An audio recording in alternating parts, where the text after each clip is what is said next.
Pónganse cómodos. Hoy vamos a tomar el aperitivo en compañía de 3 fieles amigos que tenemos en común y que la mayoría de las veces se invitan solos a tu casa y a la mía sin avisar. Me refiero a los hongos, las levaduras y las bacterias. Estos seres vivos invasivos, que incluso se comportan como verdaderas porquerías cuando la conservación deja mucho que desear, sin embargo, son excelentes e indispensables cocineros. Cocineros que, a su manera, han cambiado la faz del mundo hasta el punto de hacer tambalear civilizaciones. A menudo se olvida, pero el jamón ahumado, el vino, esas salsitas que preparaste con yogur para mojar las zanahorias, como todos los demás alimentos que me rodean, son el fruto de una putrefacción cuidadosamente controlada. Déjenme explicarles. Este yogur no pasteurizado contiene una cantidad astronómica de bacterias vivas, alrededor de 100 millones por gramo. En otras palabras, en este pequeño bote de yogur hay 1.250 millones de bacterias llamadas Lactobacillus bulgaricus y Streptococcus thermophilus. Estas bacterias trabajan en grandes cantidades para nuestro mayor placer, para transformar los azúcares de la leche en ácido láctico, que es mucho más fácil de digerir. En los quesos, cuyos procesos de fermentación son mucho más largos, complejos y diversos, se ha desarrollado un verdadero ecosistema que ya empezó el aperitivo sin ustedes. Dependiendo del queso, se cuentan entre 1 y 2 especies dominantes de bacterias y de 1 a 7 especies dominantes de hongos. En una cerveza industrial pasteurizada, los cocineros fueron erradicados antes de embotellarla.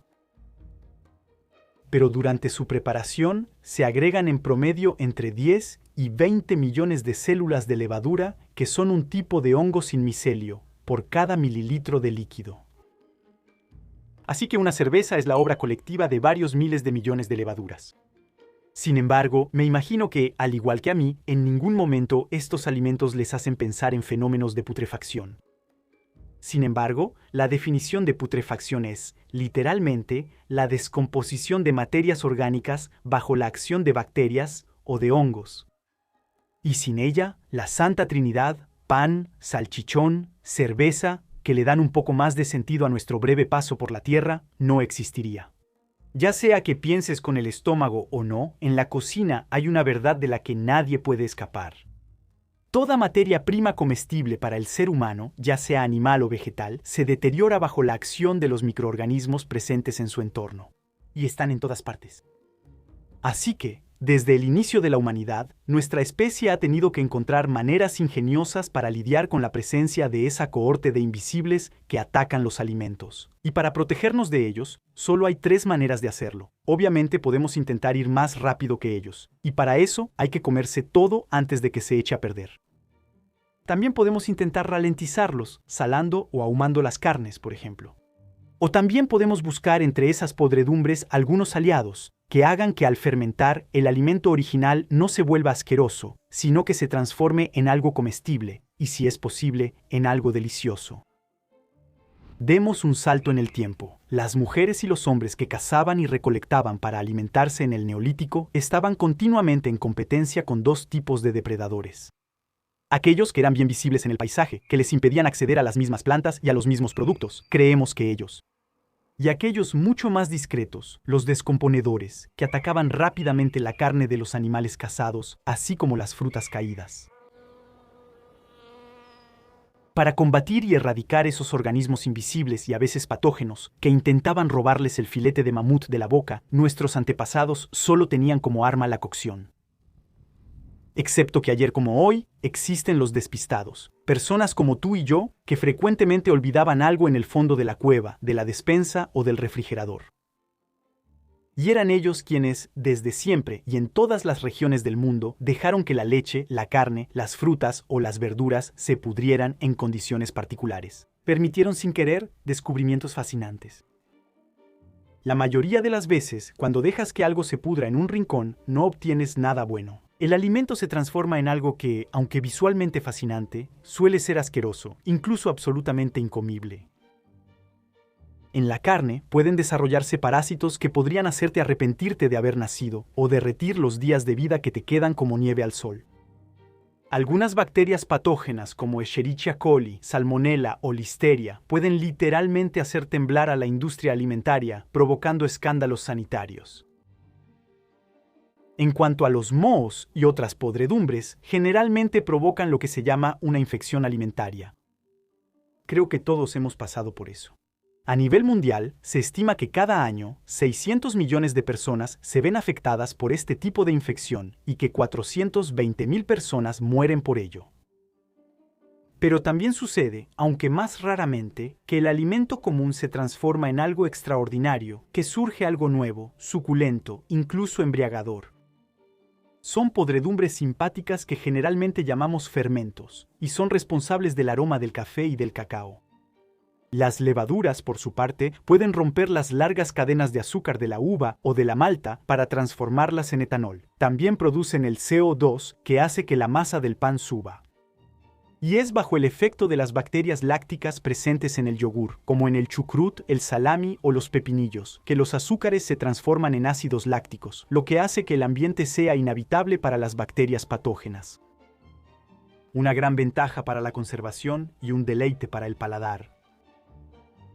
Desde muy temprano, hace casi 8.000 años, pequeños racimos de frutas violáceas incluso fueron domesticados específicamente para ser prensados y dejados pudrir, permitiendo así la llegada a la tierra de Dionisio, dios de la vid, del vino, de la fiesta y de sus excesos. Al aprender con el tiempo a sacar provecho de estas podredumbres beneficiosas, la humanidad salió de la competencia para entrar en la cooperación, al elegir aliarse con comunidades de organismos microscópicos.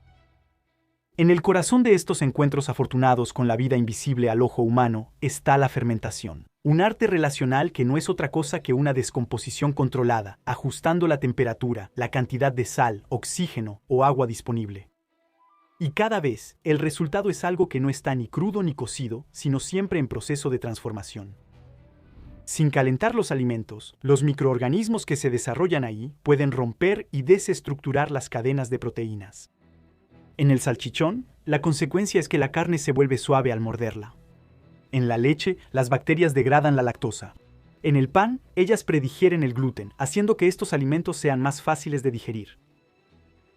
Desde hace milenios, estas colaboraciones, estos bailes químicos, donde el humano propone y los microbios disponen, han permitido a la humanidad atravesar las estaciones, conservar los alimentos, reinventar los sabores, poder seguir masticando cuando los dientes escasean y quizá también habitar mejor el mundo. Lo que intriga de estos encuentros culinarios entre humanos y microorganismos es que son muy antiguos. De hecho, son tan antiguas que se piensa que, sin personas como tú y yo, lo suficientemente valientes o inconscientes como para invitar cosas podridas a su mesa, la humanidad quizá no se habría vuelto sedentaria, y la domesticación de los seres vivos tal vez nunca habría ocurrido. Ya verán, es fascinante. En 2018, una publicación de la Universidad de Stanford reveló que los primeros indicios de fermentación de cereales datan de hace más de 13.000 años. Más de 2 milenios antes de la invención de la agricultura, las poblaciones humanas ya habían perfeccionado el arte de hacer que las cosas se pudrieran intencionalmente. De hecho, en cuevas del norte de Israel se han encontrado rastros de espelta, cebada y avena silvestres transformadas en una bebida fermentada, dando origen a un alimento. La bebida alcohólica más antigua conocida de la historia, que seguramente era mucho menos fuerte que una cerveza rubia alemana de hoy en día. Esta anécdota puede parecerles trivial, pero este descubrimiento cambia el orden de las cosas tal como nos gusta contarlas. Estas comunidades humanas no inventaron la cerveza a partir de recursos domesticados. La primera cerveza conocida de la historia fue fabricada a partir de especies silvestres y precede a la agricultura y la domesticación. Las revoluciones del Neolítico quizá comenzaron con un aperitivo y una alianza con los microorganismos. En todo caso, la hipótesis está siendo estudiada seriamente. Este tipo no se limita solo a las cervezas y a los cereales. Las primeras huellas de fermentación de la uva también preceden a la domesticación de la vid, y los residuos de queso más antiguos aparecen antes de la cría de ganado. Al quedarse en el mismo lugar, cerca de animales y plantas que podían consumir durante periodos más largos sin tener que desplazarse, los humanos pudieron iniciar procesos de selección, llamados domesticaciones, con los microbios y otras formas de putrefacción.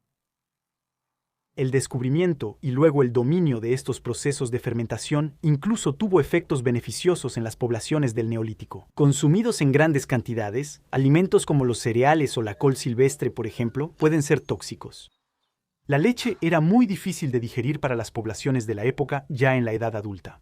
Pero transformados en pan, en chucrut o en yogur, estos alimentos se vuelven más digeribles, pierden su toxicidad y pudieron ocupar un lugar más importante en la alimentación, dándonos tiempo para llevar a cabo el largo proceso de domesticación de las plantas. Un ejemplo entre muchos otros. Las aceitunas son incomibles si te aventuras a comerlas recién recogidas del árbol. Para poder comerlas, hay que dejarlas un tiempo en agua salada y sin oxígeno, y en presencia de bacterias que las ablandan y degradan las moléculas que originalmente les dan un sabor amargo. La fermentación también permite preservar las vitaminas, que en condiciones normales se oxidan rápidamente y terminan desapareciendo, lo que a la larga provoca deficiencias. Es gracias a la vitamina C, conservada en el chucrut, que muchos marineros pudieron escapar del escorbuto durante las grandes expediciones de los siglos XVII y XVIII.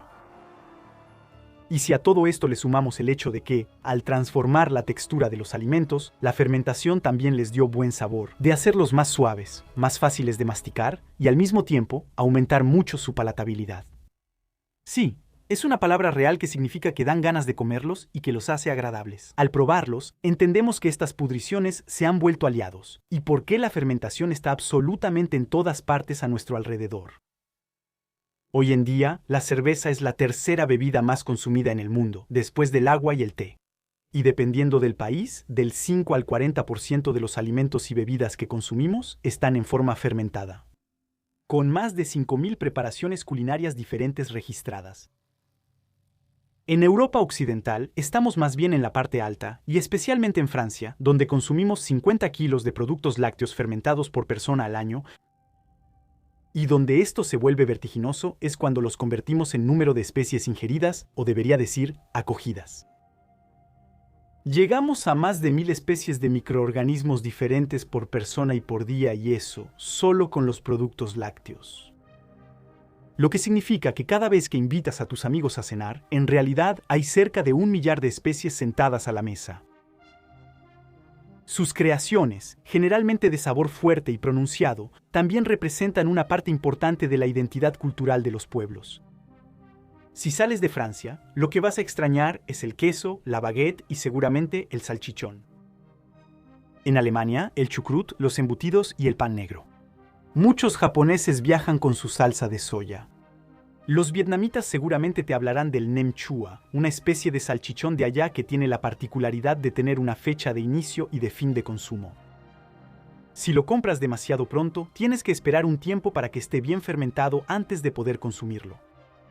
En Islandia, uno de los platillos tradicionales, el akarl, consiste en la maduración de la carne de tiburón de Groenlandia, que tiene la particularidad de ser tan tóxica como repugnante. En la medida en que estos tiburones no tienen sistema urinario, la urea se difunde en su carne antes de ser expulsada por transpiración.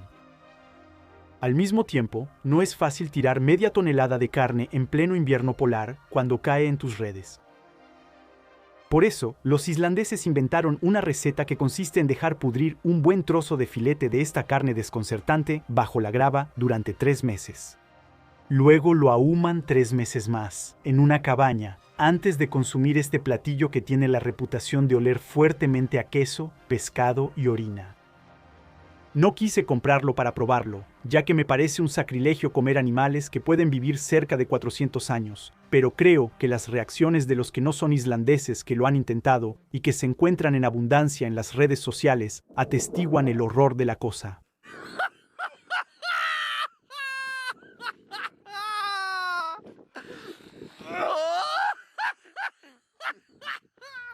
Y este es solo un ejemplo entre muchos otros que muestra que el asco puede ser atenuado por construcciones culturales. No es fácil atreverse con el natto, ese platillo de semillas de soya fermentadas, si no eres japonés.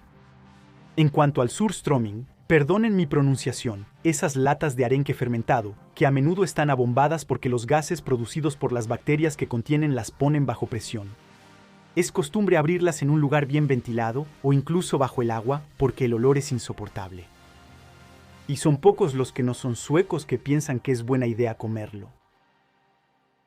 El hecho de que muchas de estas preparaciones fermentadas sean realmente desagradables para quienes nunca las han probado se entiende muy bien. Es una herencia de la evolución que se encuentra de manera universal en todos los Homo sapiens. No importa tu cultura, si el proceso de putrefacción está avanzado, el olor penetrante asociado debería inspirarte desconfianza y tu instinto de supervivencia te daría unas ganas serias de alejarte de ahí.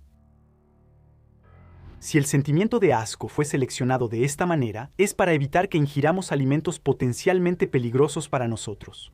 Por eso, tuvimos que aprender a acostumbrarnos a estos sabores tan fuertes, usándolos con moderación, combinándolos con otros ingredientes o acompañándolos con bebidas fuertes, que también suelen estar fermentadas y contener alcohol. Por ejemplo, no se les ocurriría comer un Roquefort entero sin pan, y combina bien con una copa de vino tinto.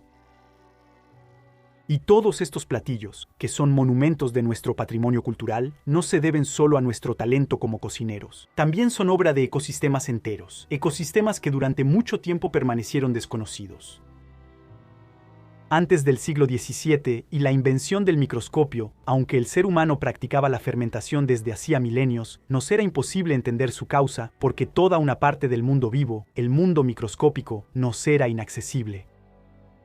Incluso después de la invención de los primeros microscopios, hubo que esperar 2 siglos más y la llegada de Louis Pasteur para evidenciar el papel de estos organismos diminutos en la fermentación. Y finalmente poder descubrir y entender el funcionamiento de aquellos que cocinaban para nosotros desde hace tanto tiempo. Antes de Pasteur sí se intentaron algunas explicaciones. Algunos, como Aristóteles, creían que la fermentación resultaba de fenómenos de generación espontánea, durante los cuales mohos, hongos, y hasta gusanos, se suponía que se formaban como por arte de magia a partir de materias inanimadas. Otros, como el alquimista del siglo XVI Paracelso, suponían la existencia de un fermento, una especie de fuerza vital casi espiritual, que sería responsable de la fermentación y de la aparición de la putrefacción en los alimentos. Los primeros químicos que se interesaron por el misterio de estas apariciones, en el siglo XVI, veían en ellas el resultado de reacciones comparables a las de la combustión. Pero nadie, ni en Europa ni en otros lugares, parece haber planteado la hipótesis de la existencia de seres vivos invisibles que se desarrollan y transforman la comida desde dentro. Al mismo tiempo, no es fácil imaginar que en el blanco cremoso e inmaculado de un yogur hay autopistas de microorganismos expertos en cocina que circulan y trabajan por miles de millones. Al revelarnos toda una parte del gran árbol de la vida que nos era desconocida, los científicos que dieron origen a la microbiología moderna ampliaron considerablemente nuestra visión del mundo y transformaron nuestra relación con la comida. En 1865, Louis Pasteur registra la patente de un procedimiento que aún lleva su nombre y que hará posible el surgimiento de la industria agroalimentaria moderna, la pasteurización. El principio es relativamente simple: erradicar los microorganismos presentes de forma natural en los alimentos básicos calentándolos y enfriándolos rápidamente, y añadir, si se desea, únicamente las levaduras o bacterias deseadas. Y así, después de haber sido durante milenios algo parecido a un milagro realizado a ciegas, la selección de especies microbianas se ha transformado progresivamente, en los últimos 2 siglos, en un campo tecnocientífico de vanguardia. Hoy en día, muchísimos procesos de fermentación se dominan a la perfección, con especies microbianas estudiadas a fondo, modificadas, estandarizadas y patentadas por laboratorios de investigación de todo el mundo, ya sea para hacer pan, queso, vino, tofu, miso o salsa de soya. Este trabajo, por supuesto, es indispensable para la seguridad alimentaria, pero una selección demasiado estricta puede tener consecuencias negativas. El ejemplo más llamativo es quizá el de la corteza blanca del camembert, cuyo nombre es Penicillium camemberti.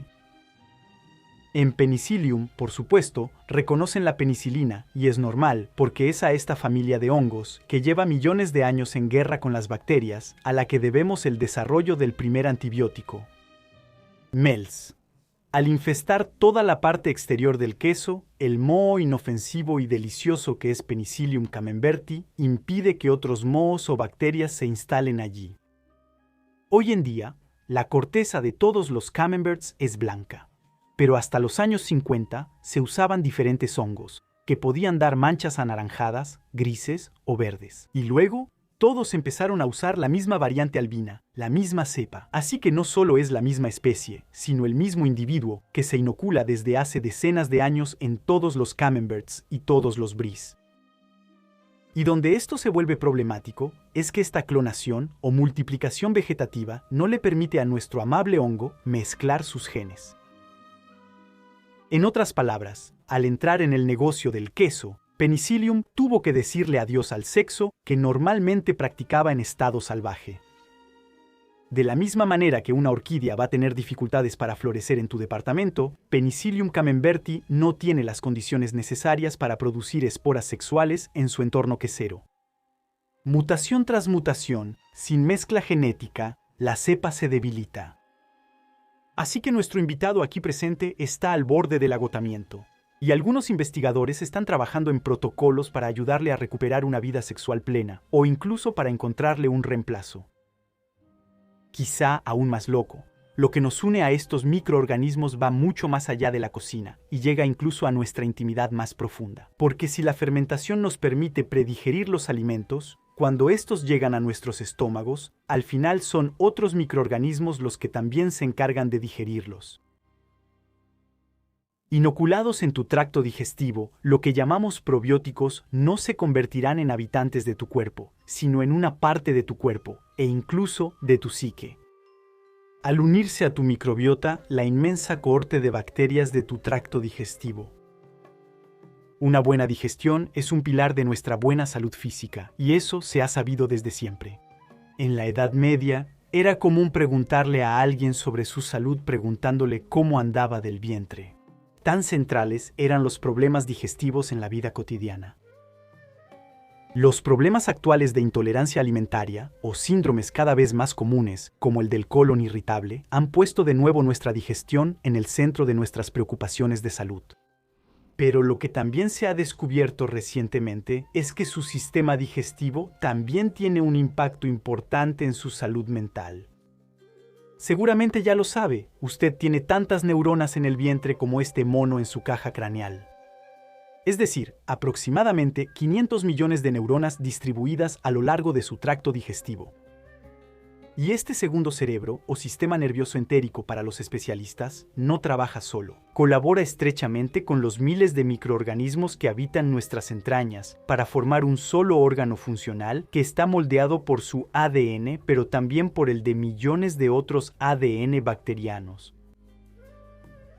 Este ecosistema simbiótico, que puede pesar hasta 2 kilogramos en el adulto, no solo se encarga de la digestión, también influye en nuestro sistema inmunológico, reduce las inflamaciones e incluso produce moléculas neuroactivas clave, como la serotonina. Por otro lado, nuestra actividad psíquica también puede tener un impacto en nuestro microbiota. Todos ya hemos experimentado esto. Las emociones fuertes a menudo se sienten en el estómago. Piensen que nuestros mayores miedos y nuestras penas de amor pueden ser percibidos por un inmenso ecosistema microscópico. Puede ser algo desconcertante. Pero si llevamos este razonamiento hasta el final, el ser vivo con el que tienes el vínculo más íntimo quizá no sea tu mejor amigo, tu pareja, humano, perro o gato. Puede que sea bacteriano. A la inversa, nuestro microbiota también puede tener un impacto en nuestra psique. Hoy en día, se reconoce su implicación en trastornos como la ansiedad, la depresión o la esquizofrenia. A veces, es una población bacteriana en exceso la que parece jugar un papel en el problema. En otros casos, es la escasez o la presencia de ciertas bacterias la que se señala como responsable. Por ejemplo, se ha demostrado tanto en ratones como en humanos que transferir el microbiota de un paciente con depresión a un paciente sano puede desencadenar la depresión. Hoy en día, para comprender mejor los mecanismos detrás de estos diferentes trastornos mentales, los investigadores se interesan especialmente en los vínculos entre las bacterias de nuestro intestino y el nervio vago que conecta directamente el intestino con una zona relacionada con las emociones en el cerebro. Después de todo, quizás somos nosotros quienes sentimos sus emociones. De hecho, los vínculos entre el sistema nervioso central y nuestro tracto digestivo son tan fuertes que señales tempranas de enfermedades neurodegenerativas como Alzheimer o Parkinson pueden detectarse a través de problemas gástricos. Nuestro sistema digestivo seguramente no es la parte más glamurosa de nuestra anatomía, pero definitivamente es una de las más fascinantes. Piense que ese mundo interior que albergamos y con el que compartimos un destino común, en realidad se encuentra fuera de nuestro cuerpo, al igual que las bacterias responsables de la fermentación que viven ahí. ¿Me escuchó bien? Su intestino está fuera de su cuerpo. Permítame explicarme. Todos comenzamos nuestra vida como unas cuantas células apenas visibles a simple vista. Después de la fecundación, la primera célula se divide rápidamente y esa pequeña esfera en crecimiento luego toma la forma de una dona antes de que se forme una primera abertura en lo que más tarde se convertirá en nuestro ano. Luego, esa abertura primitiva se va a prolongar y tomará la forma de un tubo que atraviesa el organismo y se conecta con lo que será nuestra futura boca. A lo largo del desarrollo embrionario, ese tubo se va a alargar hasta convertirse en nuestro sistema digestivo que, en el adulto, mide cerca de 6 metros. En resumen, la biología, al principio, es un poco como el origami. Es el exterior de nuestro cuerpo el que se plegó hacia adentro.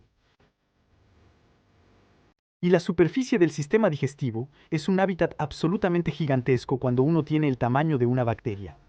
Sobre todo porque nuestro intestino, la residencia principal de nuestro microbiota, no es liso. Sus paredes están cubiertas de estructuras fractales compuestas por millones de pliegues con aspecto peludo que forman una superficie de absorción inmensa en contacto con los nutrientes de los alimentos. En total, si desenrollaras y alisaras todo ese revestimiento, lo cual no te recomiendo hacer, ocuparía una superficie equivalente a la de una cancha de tenis. En tu próxima reunión con amigos, piensa que estás presenciando una junta de varias canchas de tenis de bacterias que se han reunido alrededor de creaciones hechas por otros microbios para deleitarse y embriagarse. Desde hace 4.000 millones de años, los microorganismos no han dejado de reinar en este planeta. Es absolutamente normal que estén invitados a la fiesta. Y antes de despedirnos, permíteme empezar desde cero y compartirte una de las técnicas básicas para que tú mismo comiences a practicar el arte ancestral de la lactofermentación. Para empezar, simplemente toma las verduras que te inspiren. Yo elegí zanahorias, cebollas, pimientos, con algunos dientes de ajo y un poco de jengibre. Aclaremos que no se necesita leche para esta receta, ya que el término lacto aquí se refiere al ácido láctico liberado por las bacterias, que van a cocinar por ti. Luego consigue un frasco como este, limpio pero no estéril, con una pequeña junta que va a impedir que entre aire, pero que permitirá que el gas emitido durante la fermentación salga sin que el frasco explote. Y aquí, pongan atención, esta es la parte más difícil de la receta. Vamos a tener que preparar una salmuera, es decir, agua con sal. Así que toma 2 cucharadas de sal y ponlas en 1 litro de agua. Y listo, lo más difícil ya pasó. Solo queda enjuagar tus verduras sin esterilizarlas. Porque no hay que matar a todos los microorganismos que tienen en la superficie. Luego compacta esas verduras. Nada debe sobresalir de la salmuera. Recuerda dejar unos centímetros de aire por encima de la mezcla y después cierra el recipiente. Y listo, ya está. Solo tienes que esperar. Deja el frasco 1 semana a temperatura ambiente y luego 2 semanas en el refrigerador. Puedes organizar una reunión e invitar a tus amigos, los del club de tenis que conoces, para que vengan a probar una receta preparada por bacterias. Por último, cuando tu creación llegue a los platos de tus invitados, evita llamarla verduras lactofermentadas. Mejor usa el término encurtidos, porque para nosotros, los seres humanos, el nombre del platillo también influye en lo apetecible que resulta. La próxima vez que encuentres un alimento olvidado en tu refrigerador, espero que lo veas como una propuesta hecha por la podredumbre, un intento de los microbios de explorar nuevas posibilidades. Por supuesto, nada te obliga a aceptarlo.